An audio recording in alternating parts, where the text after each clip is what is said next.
இப்போ ஒரு கோவிலுக்கு போறோம்னு சொன்னா அந்த கோவில்ல பிரதட்சணம் பண்ணிட்டு சுவாமி தரிசனம் எல்லாம் பண்ணிட்டோம், பிரதட்சணம் எல்லாம் பண்ணிட்டோம், முடிச்சுட்டு வரும்போது கூட என்ன சொல்லுவா, கொஞ்ச நேரம் கோவில்ல உட்கார்ந்துட்டு போகணும்னு சொல்லுவா தெரியுமா. கீழே அமர வேண்டும். எப்படி சம்மணம் இட்டு கொண்டு அமர்ந்து கொள்ள வேண்டும்.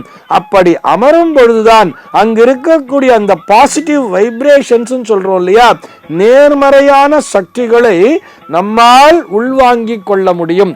அதற்குத்தான் நான் அந்த பூமி தாய் அப்படின்னே சொன்னேன். பூமியை எப்படி சொல்வார்கள், ஒரு பொறுமை என்பது, அதாவது பொறுமைக்கு அடையாளமாகவே பூமி தாயை தானே சொல்வார்கள்.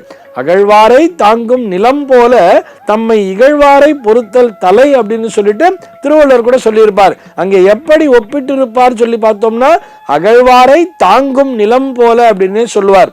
அந்த பூமி தாயானவள் எப்படி பொறுமை காக்கிறாள் சொன்னா, தன்னை யாரேனும், அதாவது ஒரு கடப்பாரை வச்சு குத்தி பள்ளம் நோண்டுனா கூட அவர்களையும் தாங்கி கொண்டிருக்கிறார் அல்லவா அப்படின்னு சொல்றா இல்லையா.